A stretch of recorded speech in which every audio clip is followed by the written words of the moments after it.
Jadi informasi tambahan juga Mas Nur bahwa kebetulan teman-teman ini ya saya diminta bantuan untuk terkait dengan bagaimana riset berkelanjutan terus kita lakukan. Ini kami untuk melihat apakah kontinuitas dari sisi kualitas itu benar-benar terjamin. Nah, kita terus melakukan uji lab hampir secara rutin, paling tidak sebulan sekali itu kita uji. Nah, ada nggak perubahan dari sisi khususnya dari sisi jumlah mikrobanya ya. Karena sekarang ini keunggulan eco farming saya lihat itu terletak di mikrobanya sebenarnya. Ya, kenapa saya bilang keunggulannya di situ? Karena memang setelah diuji, kami lakukan pengujian itu saat aplikasi memang kita memiliki nitrogen setelah diencerkan itu tidak terlalu dominan ya. Tetapi mikroba yang menambat nitrogen itu ya sangat besar. Nah, kekuatannya di mikroba menambat nitrogen. Betul. Ya, sehingga teman-teman tidak usah berkecil hati bahwa wah ini kok kecil sekali. Nah, untuk 1 hektar lagi. Nah, nggak usah berkecil hati karena kalau misalnya kita sudah aplikasikan, bayangkan saja bahwa di dalam 1 tangki itu yang diaplikasikan ada 7,5 miliar mikroba yang kita berikan. Itu baru 1 tangki ya. Artinya baru 50 ml dari 100 ml. Nah, kemudian mungkin saya lanjut Mas Nur terkait dengan aplikasi ya. Ini di lapangan kebiasaan kita teman-teman petani itu kan terkadang menyemprot langkahnya 2 langkah sekali nyemprot gitu ya. Nah, saya ingin menegaskan di sini bahwa hasil riset yang kita lakukan untuk 1 tangki kalau misalnya di tanaman padi khususnya atau horti itu harus habis untuk luasan 500 meter persegi. 1 tangki. 1 tangki. Jadi berarti dia tipis-tipis langsung gitu. Oh, dia atau gimana? Tebal. Penyemprotannya justru tebal. Iya, harus habis. Jadi teman-teman kan kadang-kadang 1000 meter itu 1 tangki pun belum habis. Oh. Jadi itu tidak maksimal dari sisi hasil, nanti nggak maksimal. Makanya 1 tangki diatur harus dihabiskan di luasan 500 persegi. Sehingga untuk 1 hektar itu kita menghabiskan 20 tangki. 1 hektar itu 20 tangki. Nah, sesuai. Jadi 1 hektar itu. Tapi kalau 1 hektar 20 tangki umumnya teman-teman petani nih yang cerita kan nyemprot biasanya nggak sampai 20 tangki Pak. Itu dia. Makanya umumnya mereka nyemprotnya kan 10, 12 kemungkinannya. Jadi maksud saya begini, kita ingin mendapatkan hasil optimum ya. Kalau mau sekedar mendapatkan hasil sih terserah mau berapa saja. Jadi ini rekomendasi penelitian yang kita sampaikan. Yang kita sampaikan bahwa 1 tangki itu sebisa mungkin habiskan untuk 500 meter persegi. Artinya kalau misalnya 20 tangki itu 10.000 meter persegi. Nah, boleh nggak misalnya kita habiskan 1 tangki untuk 1000 meter? Ya boleh-boleh saja, tidak ada masalah. Cuma hasilnya berbeda ketika menggunakan 1 tangki untuk 500 meter. Jadi saya ingin cerita dari sisi knowledge-nya ya. Padahal kan dari sisi keseluruhan totalnya sama. Maksudnya total biangnya kan sama kan? Dia menggunakan biang 1 liter. Iya. 1 liter biangnya. Cuma dia tadi dipecah menjadi 20 tangki. Iya, maksudnya. iya. Betul Iya, kan? iya. Kan 1 ini bisa anggap saja ke penyiraman ke tanaman atau daun. Itu kan cukup 1 buat 1 hektar. 1 hektar. Iya. Nah, biangnya kan 1 liter. Betul. 1 liter. Udah dibuat ke 20 tangki.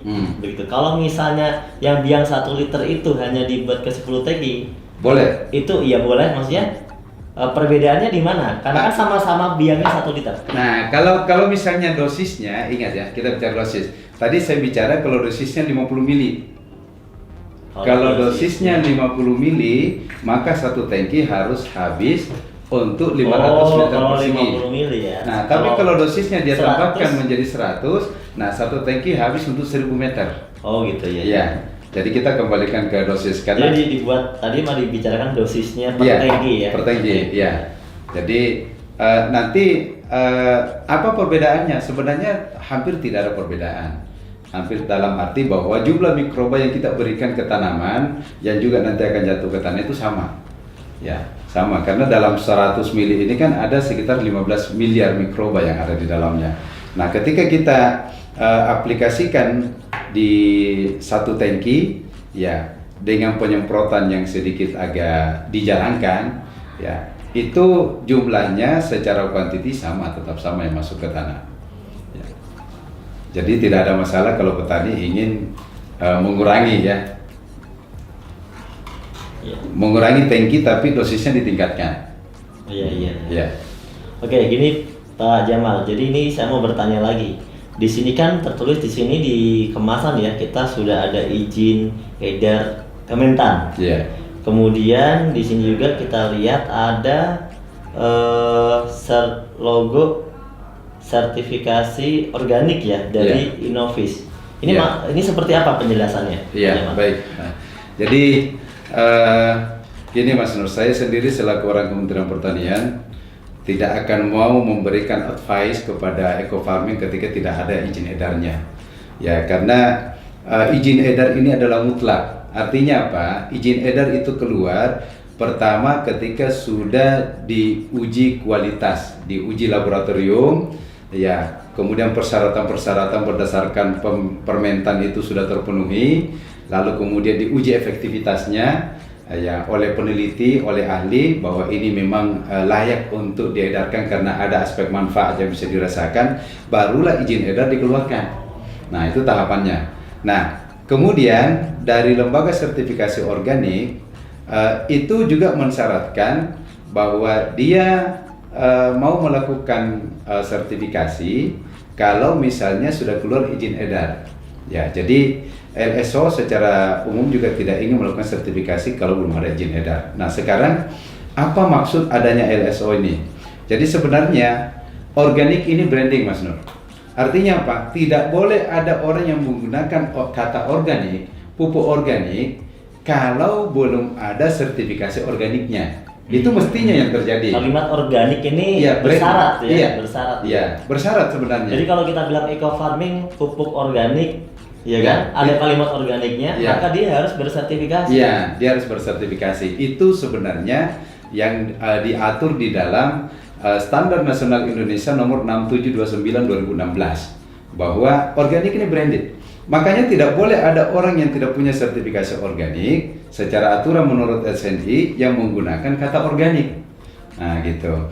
Nah, jadi logo organik Indonesia ini yang ada di sini, ini sebenarnya sebuah penguat bahwa produk ini aman 100% karena menggunakan bahan organik 100%. Jadi aman untuk dipasarkan, untuk dikonsumsi, sehingga lebih jauh lagi bahwa ketika ada teman-teman pelaku usaha yang ingin bertani secara organik, disertifikasi organik, maka menggunakan eco farming ini salah satu jalan yang aman. Nah, kalau misalnya produk lain yang belum ada sertifikasi organiknya, nanti mereka akan kesulitan saat disertifikasi. Karena kalau misalnya LSO turun, anggaplah misalnya Mas Nur punya lahan sawah ya, saya mengajukan sertifikasi bahwa ini lahan saya sudah organik, hasilnya layak untuk dipasarkan bahwa ini beras organik. Nah, apa syaratnya bahwa beras ini bisa dikatakan organik? Yang pertama, dia harus memiliki logo organik Indonesia. Siapa yang mengeluarkan logo organik ini? Lembaga sertifikasi organik. Ya, kalau tidak salah kita baru kurang lebih ada sekitar 12 di Indonesia LSO. Nah, setelah itu apa yang harus dilakukan LSO agar logo ini dia bisa sematkan di kemasan? Maka dia harus melakukan namanya inspeksi. Jadi aturannya itu kita selaku pemilik mengajukan untuk disertifikasi, ada syarat-syarat yang harus dipenuhi. Setelah itu mereka melakukan inspeksi. Nah, salah satu di antara yang mereka tanyakan nanti adalah pupuk organiknya buat sendiri atau pakai pabrikan. Ya, ditanya ya. Ditanya. Kalau dia mengatakan pabrikan, Pak. Nah, sekarang pertanyaannya mana pupuknya? Dia akan lihat, loh, ini kok nggak ada logo organiknya.